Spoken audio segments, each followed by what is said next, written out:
नमस्कार, स्वागत आप सभी का सिलसिला बाजारों का। मैं हूं आपके साथ अखिलेश राठी और आज हफ्ते का पहला कारोबारी दिन है, सोमवार का दिन है। चर्चा होने जा रही है यहाँ पे एग्री और नॉन एग्री कम्युनिटीज के बारे में। हम आपको बताएंगे कि आज हफ्ते के पहले कारोबारी दिन कौन सी कमोडिटी किस भाव पर खुली है, किस भाव पर कारोबार करती हुई नजर आ रही है और बाजार के जानकारों की उस पर क्या राय है। बाजार के जानकार किन कमोडिटीज पर कितनी मंदी तेजी आने वाले भविष्य में बता रहे हैं और अभी क्या करके चलना सही रहेगा, ये सब जानने की कोशिश करेंगे। तो शुरुआत करेंगे यहाँ पे सबसे पहले नॉन एग्री कमोडिटीज में सोने और चांदी से।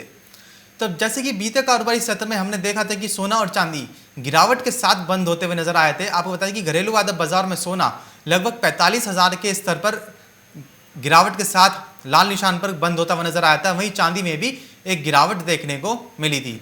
वहीं अगर आज की बात करें तो आज अंतर्राष्ट्रीय बाजारों के अंदर सोना इस वक्त लगभग 1.25% की तेजी के साथ $1748 पर कारोबार करता हुआ नजर आ रहा है। वहीं चांदी 2.25% की तेजी के साथ $26.9 पर कारोबार करती हुई नजर आ रही है। हमने देखा कि सोने ने जो पहले जो अपना सपोर्ट लेवल था $1800 का वो खो दिया है। फिर हमने देखा कि 1780 पे पहुंचा, अब वहां से लुढ़क के $1748 पर कारोबार करता हुआ नजर आ रहा है। वहीं बाजार जानकारों का यह भी मानना है कि अभी सोने में ये जो गिरावट है वो और बनती हुई नजर आ सकती है। हालांकि आज थोड़ी रिकवरी देखने को मिल रही है, लेकिन सोने के अंदर अभी भी हाल फिलहाल में शॉर्ट पॉइंट ऑफ व्यू से छोटी अवधि में जो जानकार हैं बाजार के वो गिरावट का ही माहौल बता रहे हैं। वहीं बात करें अगर चांदी की, तो चांदी में भी हमने एक मुनाफा वसूली आते हुए देखी थी, एक प्रॉफिट बुकिंग बनते हुए देखी थी। दरअसल ये जो अब मुनाफा वसूली देखने को मिल रही है ये अमेरिकी यील्ड में तेजी के चलते देखने को मिल रही है। अमेरिका की जो यूएस ट्रेजरी यील्ड्स हैं उनके जो आंकड़े निकल के सामने आ रहे हैं उनमें तेजी देखने को मिल रही है, जिससे सोने और चांदी की जो एक सेफ हेवन डिमांड थी वो कम होती हुई नजर आई है।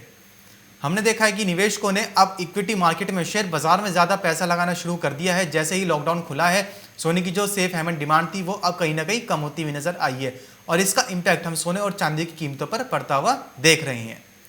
अभी हाल फिलहाल में सोने और चांदी की कीमतों में गिरावट का ही माहौल है। जानकार लगातार सोने और चांदी में अभी short term point of view से छोटी अवधि के लिए ऊपरी स्तर पर बिकवाली की ही सलाह दे रहे हैं। वहीं बात करें अगर लंबी अवधि की, तो लंबी अवधि में सोने और चांदी में जानकार अभी भी तेजी ही बता रहे हैं और लंबी अवधि में सोने और चांदी में निवेश करके चला जा सकता है। लेकिन अभी हाल फिलहाल में सोने और चांदी की कीमतों में गिरावट का ही माहौल है, तो ऊपरी स्तर से बिकवाली करना ही सही रहेगा जानकारों द्वारा। यहीं से बात करें अगर कच्चे तेल की, तो कच्चे तेल में हमने देखा है कि WTI इस वक्त अंतर्राष्ट्रीय बाजारों के अंदर लगभग 2.25% की तेजी के साथ $62.56 प्रति बैरल पर कारोबार करता हुआ नजर आ रहा है। वहीं बात करें अगर ब्रेंट क्रूड की, तो ब्रेंट इस वक्त अंतर्राष्ट्रीय बाजार में $65.53 पर लगभग 2.2% की तेजी के साथ कारोबार करते हुआ नजर आ रहा है। हम देख रहे हैं कि कच्चे तेल में अभी भी तेजी देखने को मिल रही है। बीते सत्र में हमने देखा था कि कच्चे तेल में एक अच्छा उछाल आता हुआ नजर आया था, वहीं आज देख रहे हैं कि कच्चे तेल में तेजी अभी भी बरकरार ही है। और जानकार लगातार ये बता रहे हैं कि कच्चे तेल में भी निचले स्तर पर खरीदारी करके चला जा सकता है। कच्चे तेल की कीमतों में आने वाले दिनों में अभी और तेजी बनती हुई नजर आ सकती है। दरअसल ये जो कच्चे तेल की कीमतों में तेजी देखने को मिल रही है उसके कई सारे फैक्टर्स भी हैं, कई सारे रीजन है। सबसे पहला तो ये है कि जब से कोरोना की वैक्सीन आई है बाजारों के अंदर, मार्केट के अंदर, तब से ही लोगों के अंदर से एक डर निकला है। लोगों ने बाहर निकलना शुरू किया है, फ्लाइट्स चालू हुई हैं, लोगों ने बाहर घूमना निकलना फिरना चालू हुआ है। बिजनेस दोबारा उसी ऑर्डर में चालू हैं जैसे कि पहले चल रहे थे। जो बिजनेस लॉकडाउन में ठप हो गए थे अब वो फिर से चलने चालू हैं। लोगों ने स्टार्टअप्स करे हैं, व्यवसाय में दोबारा एकदम कदम रखा है और इकोनॉमी एक बार फिर से अनलॉक की तरफ बढ़ रही है, जिससे इन सभी चीज़ों का जो असर है वो एक ग्लोबल इकोनॉमी रिकवरी पर देखने को मिल रहा है। वैश्विक अर्थव्यवस्था की रिकवरी में तेजी देखने को मिल रही है। इन सभी फैक्टर्स के चलते हम देख रहे हैं कि कच्चे तेल की कीमतों में तेजी देखने को मिल रही है, क्योंकि जब लोग घर से बाहर निकलेंगे तो पेट्रोल की खपत होगी और पेट्रोल क्रूड ऑयल से ही बनता है। तो इसी वजह से कच्चे तेल की कीमतों में तेजी देखने को मिल रही है। और जब से कोरोना की वैक्सीन आई है मार्केट के अंदर, कोरोना की वैक्सीन रोल आउट हुई है मार्केट्स में, तब से कच्चे तेल की जो कीमतें हैं उनमें अभी और तेज उछाल देखने को मिल रहा है। हालांकि हमने कच्चे तेल को बीते कारोबारी सप्ताह में थोड़ी प्रॉफिट बुकिंग आती हुई भी देखी थी, लेकिन अब कच्चे तेल में आगे तेजी का ही रुझान है। जानकार लगातार यही बता रहे हैं कि कच्चा तेल आने वाले दिनों में अभी और तेजी दिखलाता हुआ नजर आ सकता है और नए उच्चतम स्तर भी लगा सकता है। तो इसलिए कच्चे तेल के अंदर निचले स्तर पर खरीदारी के मौके ढूंढ सकते हैं और निचले स्तर पर खरीदारी करके चल सकते हैं। आगे बढ़ते हैं, बात कर लेते हैं यहाँ से बेस मेटल्स की। तो बेस मेटल्स में हम देख रहे हैं कि आज जिंक, निकल और लेड इस वक्त घरेलू बाजार में अच्छी खासी तेजी के साथ कारोबार करते हुए नजर आ रहे हैं। वहीं बात करें अगर कॉपर की, तो कॉपर में हम देख रहे हैं कि कॉपर ने जो अपना हाई लगाया था बीते कारोबारी सप्ताह लगभग 737 रुपए का, वो हम देख रहे हैं कि कॉपर अब वो कहीं ना कहीं अपना सपोर्ट लेवल खोता हुआ नजर आ रहा है और इस वक्त जो कारोबार करता हुआ नजर आ रहा है कॉपर MCX पर, वो लगभग 707 के स्तर पर कारोबार करता हुआ नजर आ रहा है। वहीं बीते सत्र में 702 के स्तर पर बंद होता हुआ नजर आया था।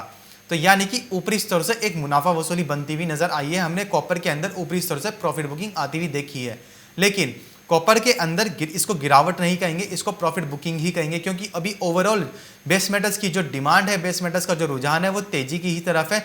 हम देख रहे हैं कि चाइना की तरफ से एक अच्छी बेस मेटल्स की डिमांड निकल के सामने आ रही है और 1 फरवरी को जब भारत का बजट पेश हुआ था उसमें भी भारत सरकार ने इंफ्रास्ट्रक्चर डेवलपमेंट पर काफ़ी जोर दिया था, जिसकी वजह से आने वाले समय में बेस मेटल्स की जो खपत है वो ज़्यादा बढ़ेगी। और अब बाजार में कोरोना की वैक्सीन भी आ चुकी है, जो कंस्ट्रक्शन इंडस्ट्री, प्रॉपर्टी इंडस्ट्री बंद पड़ी हुई थी वो भी चालू हुई है, कंस्ट्रक्शंस दोबारा से चालू हुए हैं, जो पेंडिंग पड़े हुए थे उनमें भी बेस मेटल्स की जो खपत है वो निकल के सामने आ रही है। और हम आने वाले समय में देखेंगे बेस मेटल्स की जो कीमतें हैं वो अच्छा खासा प्रदर्शन करती हुई जरूर नजर आएंगी। तो बेस मेटल्स की कीमतों में भी आगे एक तेजी का ही रुझान है, खासकर कि कॉपर और निकल।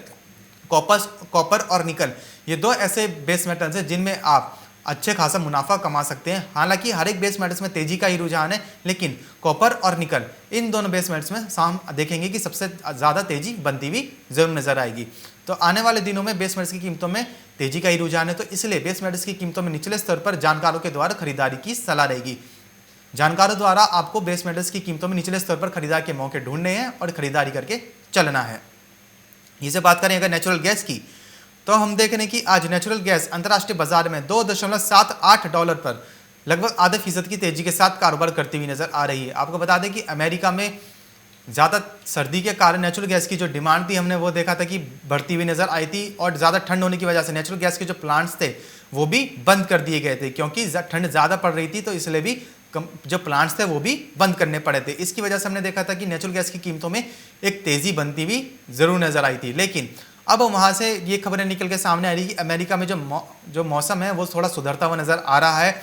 जैसे जैसे मौसम में ठंडक में कमी आती हुई नज़र आएगी, गर्मी का मौसम चालू होगा अमेरिका के अंदर भी, वैसे वैसे हम देखेंगे कि नेचुरल गैस की जो डिमांड है वो कम होती हुई नज़र आएगी और नेचुरल गैस की कीमतों में एक गिरावट देखने को ज़रूर मिलेगी।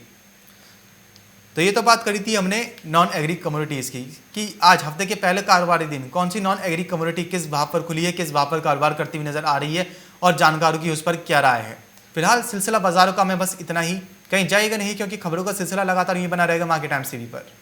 मार्केट टाइम्स टीवी पर चल रहा है बूझो तो जाने क्विज कॉन्टेस्ट। अब आपके पास मौका है हर रोज इनाम जीतने का। जी हाँ, मिक्सी, ग्राइंडर, मोबाइल फोन और ना जाने क्या क्या। अगर आप मार्केट टाइम्स टीवी के सब्सक्राइबर हैं तो हर रोज आप जीत सकते हैं मार्केट टाइम्स टीवी पर आकर्षक इनाम।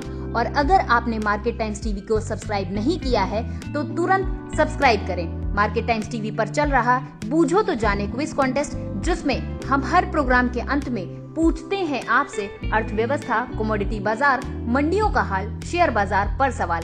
सही जवाब देने वालों में से विजेता को लकी ड्रॉ के द्वारा चुना जाता है और उस विजेता को मिलता है मार्केट टाइम्स टीवी की तरफ से पुरस्कार। बस आपको सवाल का जवाब देने से पहले मार्केट टाइम्स टीवी को भी सब्सक्राइब करना है।